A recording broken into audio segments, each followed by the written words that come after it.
Hello guys and gamers, and welcome back to another video. I'm recording this very late, so I am very tired to be recording this. So this is going to be some extra fun for you guys. I get weird when I am tired. Uh, so yeah, today we are talking about Pokemon Legends Arceus. And yes, I do believe that is the correct way to pronounce it. It's pretty clear. Ark as in, Noah's Ark, Ark of the Covenant, religious, godly stuff from the Bible. And also like the Greek god Zeus. Put them together, or do you have Arceus? That is canon now. Enjoy. And Pokemon Legends Arceus released, and it's a very cool game.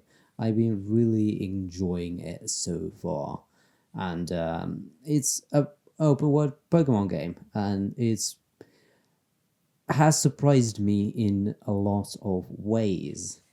And I just wanted to talk about it because that's kind of what I do on this YouTube channel thingy that I make videos on. If this is your first video and you don't know me, my name is Miko. I am actually a professional level designer for video games. So I like to do a lot of like discussions and that kind of stuff here. And I wanted to talk about this because I had mixed opinions on Pokemon Legends Arceus when I was playing it. It's now growing on me a bit. I have only had the game for like 2 days, so not really emotional arc here, but And I just wanted to get my honest thoughts on the game out there. This is not really a review of sorts. I don't really do reviews. So yes, I think we should start by talking about like the good and the bad stuff about Pokemon Legends Arceus, because there's a lot of good in this game that will be very beneficial for just the Pokemon franchise altogether, going further and making new games. But there's also a few things that they didn't get quite right. They did nail it with this one, I think. Yes, let's start talking about the good stuff finally.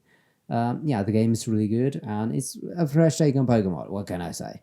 And my favorite thing in the whole game is just basically like sneaking and catching Pokemon. It's fun. It's a fun mechanic. I like that you don't have to go and battle them. You can just like sneak around, throw balls, reminding everyone of the anime, of course. It's a very good thing.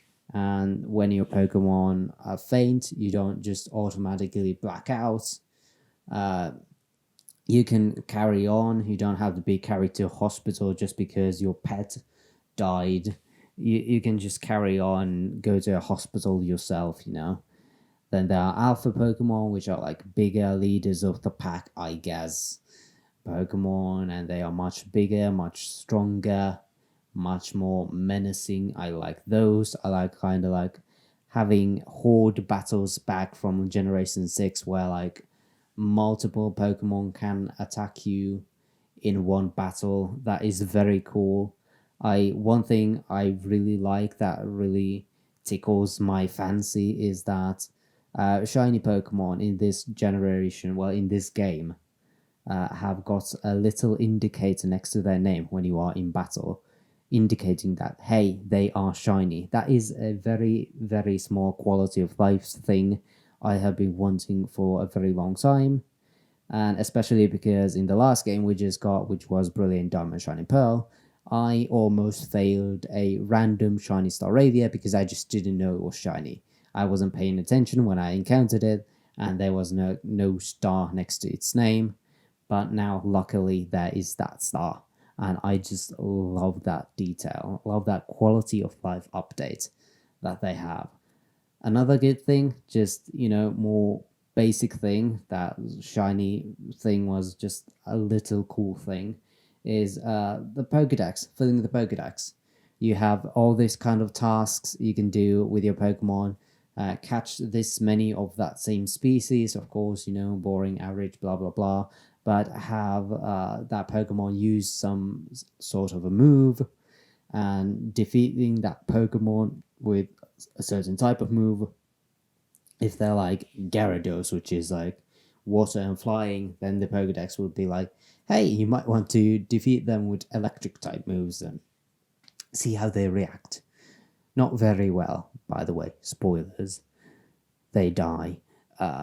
Yeah, that kind of fun task is just fun filling them out. Gives you a bit more to that collecting aspect that Pokemon games are known for. Gotta catch them all, but also now you have to do all this extra shit. And also, one thing I like as a designer is the in-game economy. It's very rare that I see such a good economy in games. And we're not just like usually when people talk about in-game economy, it's just like microtransaction and all that bad stuff. But here, like the in-game money, I'm always running out of it. And usually when playing RPGs or something like this, I'm either never have enough money to buy anything cool I want, or two, I have way too much money so I can easily buy everything I want, including items that I will never use. But here, I think it is kind of perfectly balanced. At least it has been for me. Again, I have had this game for 2 days, not the biggest expert on this. But every time I go to a store, I'm kind of feeling like I'm running out of money. I need more Pokeballs. I'm using a lot of Pokeballs. I always need more, but I don't get enough money back. And I think that is a good loop for your game to have. I don't have like too much money, but I have just enough to get what I want, but not too much of it. And I think that is just brilliant. Another brilliant thing, this is coming back technically from Ultra Sun and Ultra Moon, and that is the side quests. I like side quests, they are fun. Pokemon is a big RPG, and for many, many years, it really didn't have proper side quests. And this one has them, and I am happy for that. They are fun. A lot of them are a bit fetch questy and doing something not very exciting, but I recommend doing them with the story as you go on, so you don't have like all of the side quests. Nothing has been done when you complete the game, because that's just that will get you a bit bored of them, to be honest. Next good thing, and the last thing in my notes here, is Oshawott. This guy, I love him. It's the best Pokemon ever. But it's just in general, like the Hisuian forms that they picked. They picked them for like very, very cool Pokemon. First of all is the starters with Oshawott, the best Pokemon ever and the best water starter. In addition, you have the best grass starter being Rowlet, and then you also have Cyndaquil there for some reason. And other Hisuian Pokemon, I think they are really good picks. What I didn't like about Sun and Moon, that all of the Alolan Pokemon were just Kanto Pokemon with new forms, but here you have a lot of like unpopular Pokemon that have been given like new life thanks to these new forms. Something like Basculegion. No one cares about Basculin, but now it has a new form, so you care. You definitely care.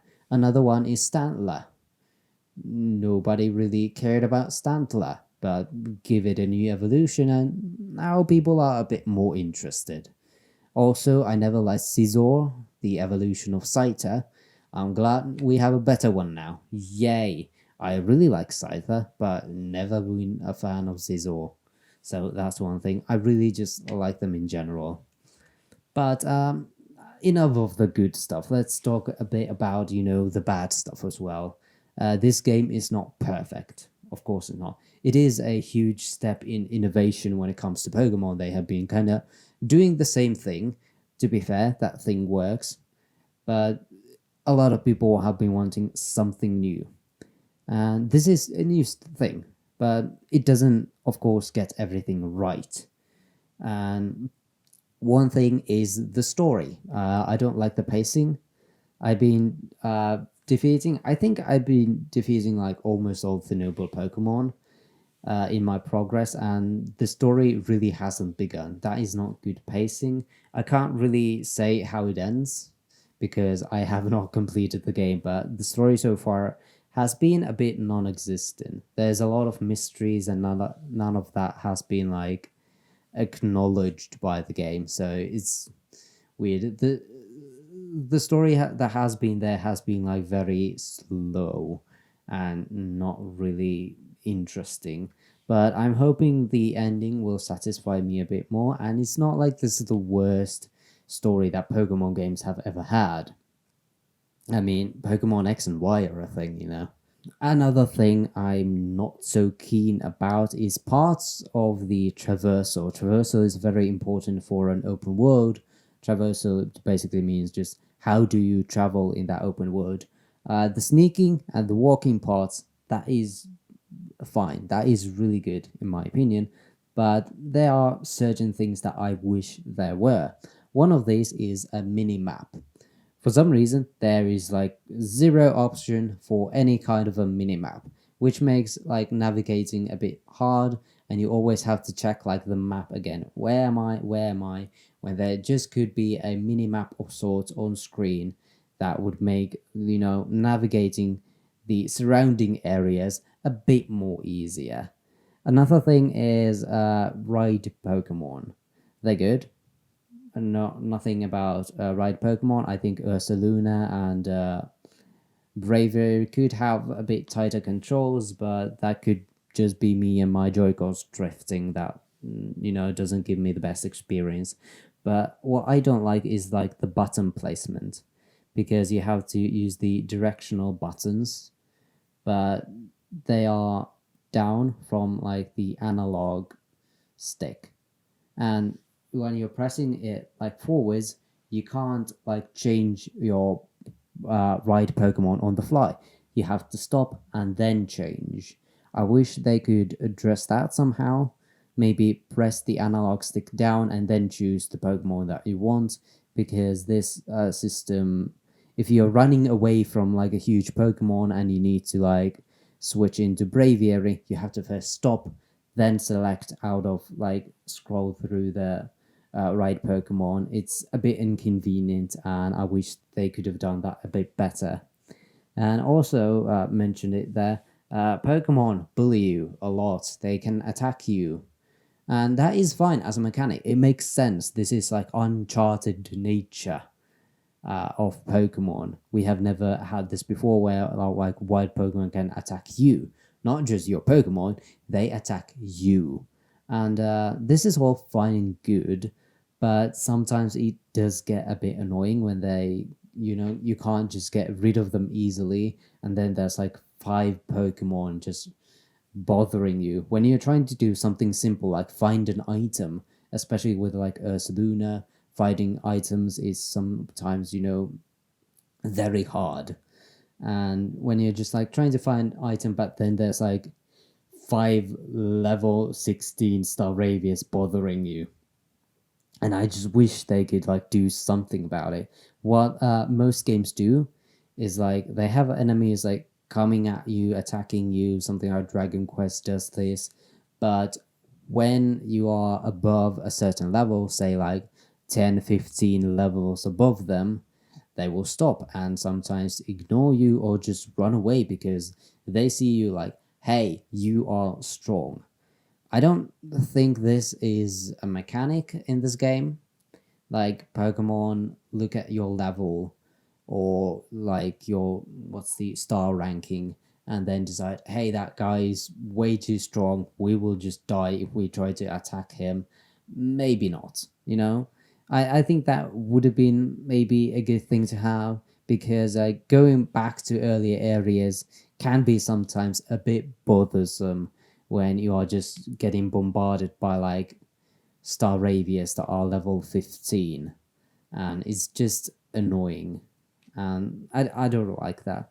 And one thing that you can do is just initiate battle with them, and this would be all fine and good. We have had horde battles before, but something that I found very, very curious is that, at least from my understanding, there are no multi-hit moves in the entire game. Moves like Surf, Earthquake that hit like multiple opponents, Heat Wave, you know. they're not there. And I would love them to be there because that would be really, really efficient. You know, when you're battling against multiple Pokemon, that you can just take them all out. And like some of the boss Pokemon seem to have like battles that affect a larger area. So why can't I have those moves? Pokemon, what usually makes Pokemon great, that you can do the exact same strategies as your opponent, but not here. No idea why.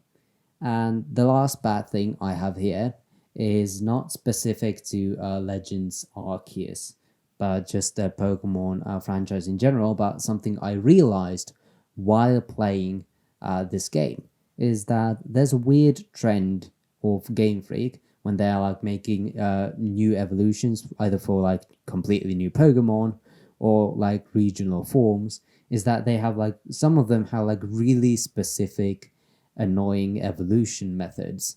One of these was like Ursaluna in the current game, where you have to find a very rare item and then you have to use it on full moon. When is full moon? No idea. That is completely lucky. There's no like indicator on the map when it's full moon. It's just sometimes, you know, that's a bit annoying. But it goes like other games have this too. Like Sword and Shield had like a Galarian Farfetch where you had to do like 10 critical hits in one battle and then it would evolve. Or Galarian Yamask, which had to have a certain amount of HP left, and then you had to go and walk below a certain rock formation in the wide area, and then it would evolve. That is very dumb in itself, but what really bothers me is that there is no way to find this out without you using the internet. I mean, I don't get it. Like, you are, in this game especially, you are like filling out the Pokedex, you know? And the Pokedex, you put like all of this information, like their height and weight, where you can find them, gender differences, shiny colors, everything else is seen there. But why isn't evolution method one of these things that you can unlock? See, like, I catch this Pokemon. Will this even evolve? Cool, if it does. And how will it evolve? Is it by level up? Do I need to give it a certain item? Is there something else? I think the Pokedex should say that, because then you would just have the information in the game itself and you wouldn't have to use like external sources. You know, make it a bit more accessible for the younger audiences who, I don't know, everyone can Google these days, not the problem, but it's just, it would be nice to have that in the game. And you can do like something special. Like in this game, you wouldn't get that information immediately when you catch a Pokemon. You would have to be like research rank 5 for each Pokemon to get like the evolution method. But I think that would just be fine, because some of these like evolution methods, they are just like very cryptic, and that is just something weird in Pokemon that I have just noticed. But yeah, those are all the bad things. Overall, I think these games are still very good. If you're like on the fence about these games and for some reason wanted to watch my video about this to decide, I would say go for it. It's a very fresh experience when it comes to Pokemon. It is very much inspired by Breath of the Wild, not by the world design, that is more Monster Hunter-ish, but at least like the UI and sound design are very much like Breath of the Wild, and just like the spirit of Breath of the Wild is there. And Breath of the Wild is one of the best games ever, so go for it. And it's just a fun experience something new. If you're looking for like a multiplayer experience, then unfortunately you will not find much here. You can trade with your friends, but you can't even do battles, and that's because the battle system is new, and that would be just unbalanced if two people were to go against each other. So that's also why I don't think like this will be the main series battle system going forwards, because then they would have to, you know, balance this one out, and then it would be a big hassle. So I think for Generation 9, the battle system at least will not, you know, transfer, but there are certainly a lot of stuff I wish will come to the new generation games whenever it is time for those to come. But I don't know what the future of Pokemon will be after Legends Arceus. I think we'll find out February. There's Pokemon Day. I will make a video about that sooner. So if you're interested, subscribe. Yay. But yeah, that's all of my ramblings about Legends Arceus. I just wanted to make this video because I had a lot to say. And looking at the time, it's over 20 minutes now. So that will be fun to edit tomorrow. And yeah, I have nothing else to say here. So I will just see you guys next time. Bye bye.